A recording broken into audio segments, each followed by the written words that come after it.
Hello everybody, welcome to my YouTube channel. My name is Zachariah the Ghost. Guys, I just want to share this story with you because I know that most of you guys who are watching this channel, you are in your 20s, others you are in your early 30s, and this might happen to you. And I want you to know that once you made your mind to go and get a driver's license, you have to log in, you have to focus on that, you have to put in the work. Don't quit, because if you quit, you are going to regret years later.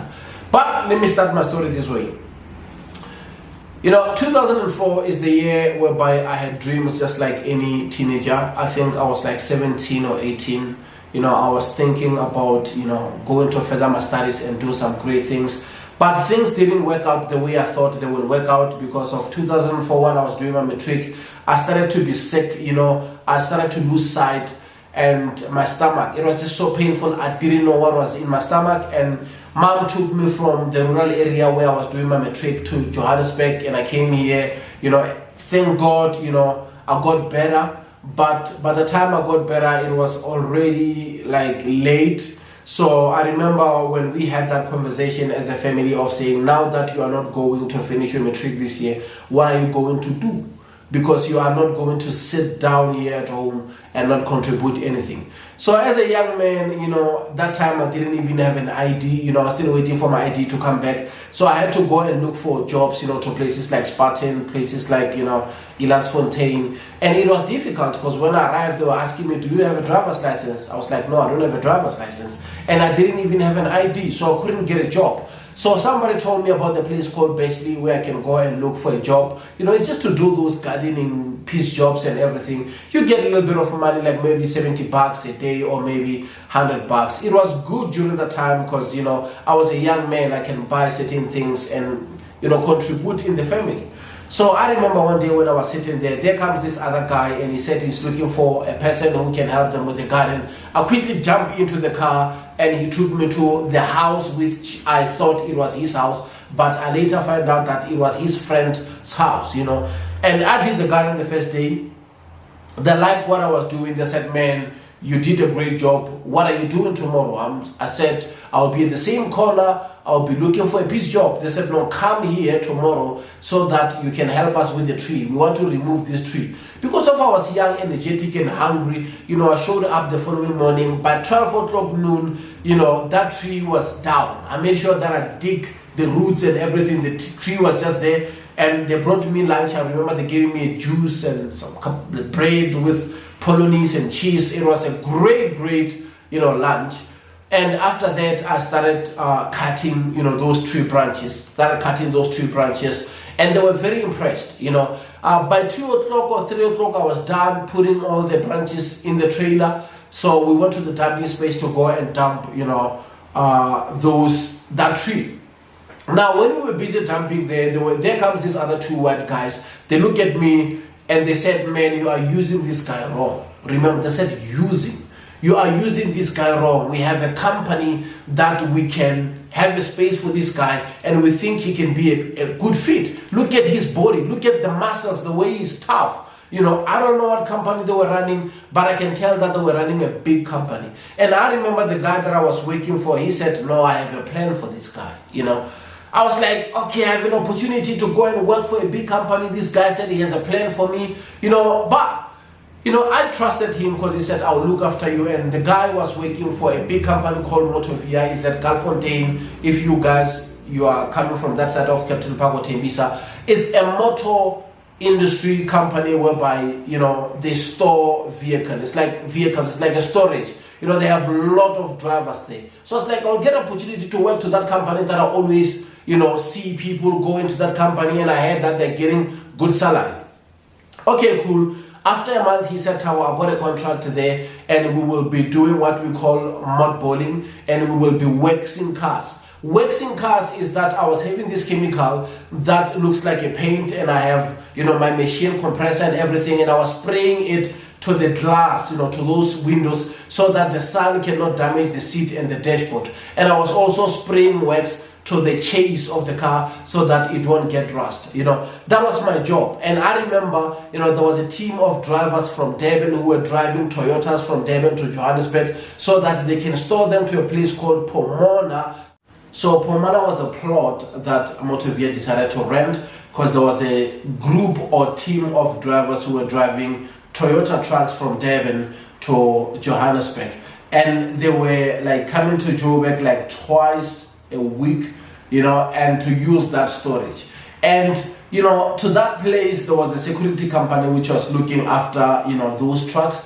I remember that company, man. It was full of guys who just wanted to drive trucks, who were just young, wanted to experience things, because they used to drive trucks at night. So when I arrive early in the morning, I'll find out maybe they took the truck from this parking and they were like, trying to practice with the truck, and something happened, or maybe they drove it to a space whereby they cannot take it out, because of if they are trying very hard, they will end up smashing, the truck against the wall or something. So they will normally wait for me to arrive early in the morning, because my job was easy. Like I said, I was the guy who was, mothballing those trucks. I was the guy who was waxing those trucks, making sure that, those trucks are in good care. So I will arrive early in the morning because the guys there just assume that I'm a good driver. So I will do what I do and take out the truck and put it back to the parking. But I was always making sure that there is no scratch, So later, after helping them, they started saying, man, you're a good driver, you should get a driver's license. During that time, driver's license wasn't something which was, in my mind. And I took their advice, and I remember I went to write my first learners at Benoni. I remember we were writing using a hand, and I passed it immediately, and I was so happy, because I remember we were like 40 something to 50 something, and a lot of people failed. And for the first time, when I saw people from different background, different race, failing the test, I started looking at myself as, somebody who is great. Like, I shouldn't, underestimate myself. Because look at these guys, some of them, they were white, if I may say, others were Indians, others were colors. And I'm like, these people, they are raised, with this English language. And I am just trying very hard to learn how to use English, how to understand. But because of I studied hard, I passed the test the first time. And I see them failing. So I understood that it is not about English. It's about the hard work that you put in. Sometimes when you do something repeatedly, you end up getting it right. And I remember that day I got it. I was so excited. Came back and I spoke with the guy that I was working for. And I'm like, look, man, I got the learners right now. I'm ready to do the driver's license. And because of we were only having one contract with Toyota, he said, listen, Thabo, I want you to focus on the job. I have a friend of mine who has a driving school, and don't worry, he will hook you up. He will make sure that, when the time is right, because you still have 18 months. During that time, we were having, 18 months. And he said, don't worry, we will help you, after a year. Just focus on, the job. I remember, man, I pushed so hard because of he just told me that, the friend of mine, I'm going to pay everything because he is the friend of mine. So don't worry much about money. When I just focus on the job, make sure that the trucks are always up to date, because my job was simple. Each and every truck that will arrive, like today on the 5th, let me say today is the 5th of October 2021. So if the truck will arrive today from Durban, I know that I have to write the job number. Each and every truck has what we call the job number. That's the number that we can identify the truck with. So I have to write the job number and put it into my books, so that I know that I have this truck in my list and it arrived today on the 5th. So the next month on the 5th, if this truck, it is not at the dealership, if there is no driver who came there looking for that truck, I must make sure that I take that truck to the wash bay and make sure that I wash that truck so that it can be clean. And I have to make sure that I take off, I remove that wax and re-put it again so that it can always stay fresh, like it is still brand new. So that was my job. So I had the contract with Toyota. After some couple of months, I worked very hard. And men, some of you guys will remember the brand Men, showed up also. So I had the truck from Men and also from Toyota. And I had all the different models from Dyna 300 to, the one the 750, the one that split with the gears. So I had, you know, 2 contracts, and I pushed hard until we got Iveco on board. You know, we got another contract of Iveco. So I had 3 trucks, and later we got the VW. So I had Iveco, you know, VW, Toyota, and MAN. And I was just working alone that time, making sure that I push as hard as I can. But when the date of, you know, my learners to expire, you know, is getting closer and closer, I started talking to him. He kept on saying, no, I'm going to speak with the buddy of mine. I'm going to speak with my friend.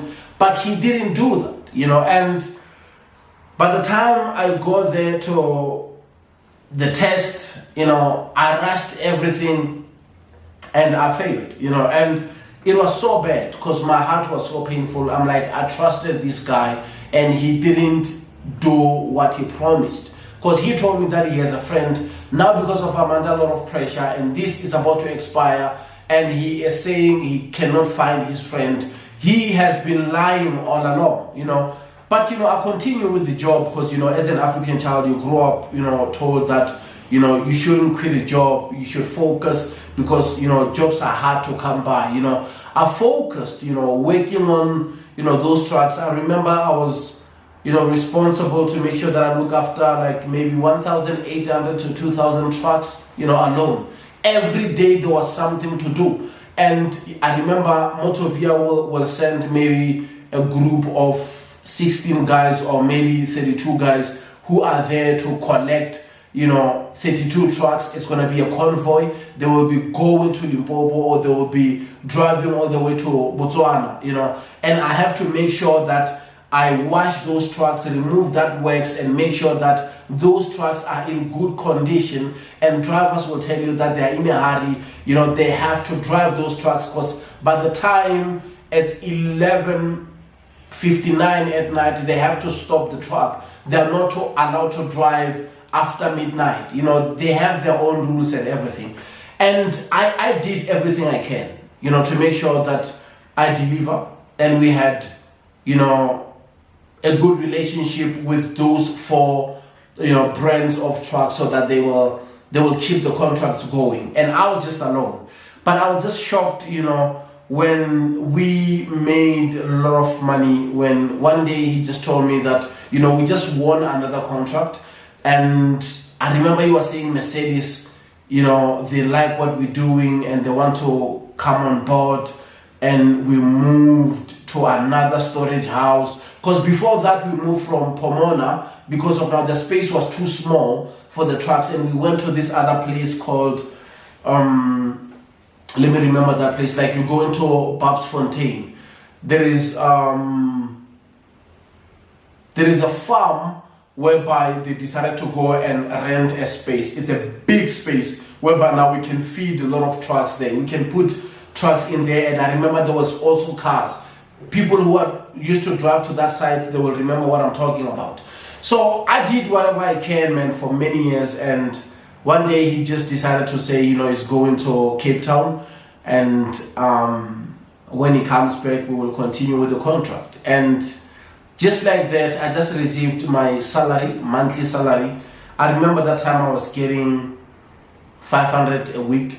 You know, it was a wage, it was 500 a week. But I remember he said, this time, because of I'm going to Cape Town, I'm not going to give you a wage, I'm going to give you a salary. So I'm going to pay for the remaining 2 weeks that I'm not going to be here. I'm going to pay for the full month, you know. I didn't know that, you know, the guy was going permanently, you know. And I said permanently because I didn't know that later he will come back. But for me, it was like, okay, the guy said he will come after a month. And a month became 2 months, 2 months became 6 months, 6 months became a year became 3 years, you know. And I suffered because, you know, I kept on thinking maybe he will come back, we will continue with the business, because that was, I was doing that, I was good at that, because, you know, I was just managing his business so well in a way that I can even order the chemicals and everything that are needed there. So I knew exactly what needed to be done because I started that with him. So it grew. And, you know, there was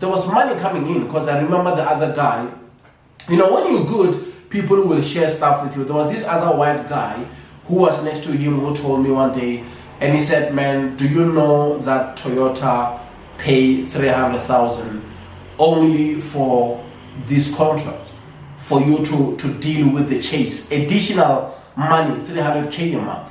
We were not talking about the windows and the mothballing. And I was like, what? It was like, yeah. And remember, you still have Toyota, you still have VW, and you still have Iveco on board. So I sat down and I did the math, and I was like, the brother was doing more than $1 million a month. And I was getting what? 2,000 a month, and I was managing the whole project alone, and I'm saying this and I'm sharing this because of, as a human being, you need to know your worth, and I know that, guys, things are going to be difficult. You're going to get the job, and the person will be telling you that I'm going to look after you, just focus on the job, don't be trapped. Make sure that, you tell whoever that you're waiting for, your expectation. Make sure that you tell them, like, I will do 1, 2, 3, 4, but I'm expecting you to do 1, 2, 3, 4 for me. I'm expecting you to help me with 1, 2, 3, 4. You know what I'm saying? But the fact of saying somebody said, will look after me and we're working together, we are building the company, and I'm starting the company with the guy, that means I'm the manager, because I manage everything. And it's just something else, but sometimes you cannot blame yourself, because people, if they don't want to appreciate you, they don't want to appreciate you. No matter how hard you show the hard work, you show the qualities that you have, the person might still want to treat you the way they want to treat you. So I'm trying to share the story with you guys so that you will understand that sometimes it's not your fault, it's because of, people are mean to other people, but it could have been better if I stood my ground of saying, listen, this is what I want to get a driver's license, I cannot continue to watch the trucks forever. Because during that time, there were people who were working in Motovia who were saying, listen, Motovia is hiring, man. You know how to drive. We have seen you driving these trucks. Join us. Come to the big team. Come work with us. You will get better salary. You will get, benefits. You will get leave. You will get all these type of things that you need as, a worker. But it didn't happen. And the guy disappeared. And now I had, about 3 years later that, the guy came back. He is restarting the business because he went to Cape Town, went to spend the millions, but God is something else, because when he was in there, he had 2 children, because I remember his first daughter was the same year as my daughter, but his daughter was a bit older than mine with months, So I remember the relationship we used to have. He used to take some of the clothes and some of the things that he used to, buy for his daughter and give me so that I can give my daughter. That's the kind of relationship that we used to have, and he will, all the time we will talk about my daughter, we'll talk about his daughter. We were like family, but I was shocked to see him now that he had so much millions and he decided just to fly to Cape Town and leave me with only salary, and he said he will come back, and he never came back. But his wife's health condition was no good, because he had to go and spend all the money on the operations and making sure that he's taking the wife to the best doctors. And thank God the wife, is still alive till this day, because I met her, not long ago when I was at the traffic department in Captain Park. And during that time, she was with someone who was her family member, and I believe, the young girl they were with, she was starting to work with them, and they were actually helping her to get a driver's license so that she can save a little bit of money and go and further her studies. Guys, I was told that he is back. He is starting the same business again, but this time he is no longer dealing with trucks. He is only dealing with cars. He is having a team of guys who are, driving these cars to the dealerships. And there is a guy who is doing the same thing that I was doing, like mothballing and, washing those cars and everything. And he is growing the business, and he was asking a lot about me. So during that time, I was at home, things were very bad. I was just dealing with the operation here. If I can come closer, you will see my hand here. I have an operation here. So I was just dealing with this operation so that my hand can heal, and he called me. I remember he called me, he looked for my numbers, from other guys that, I used to have a great relationship with the security guys. So they gave him my numbers, he called me, we spoke, and he said, Tabo, I'm back to, do business again, and I want to meet you, I want us to work again, and I remember I had nothing. I didn't even have money. I had to borrow money from Limpopo to come back to Joburg so that I can continue business with him. And watch part 2, because I don't want this one to be too long, where I'll be sharing the story of what really happened on part 2 when he came back to run the whole business. And this time he was with a group of people that I didn't even know, and those people, they were already the favorites. But the fact that I didn't have a driver's license, I had to wash cars, and it was very painful. I appreciate you guys showing me love and support. Thank you.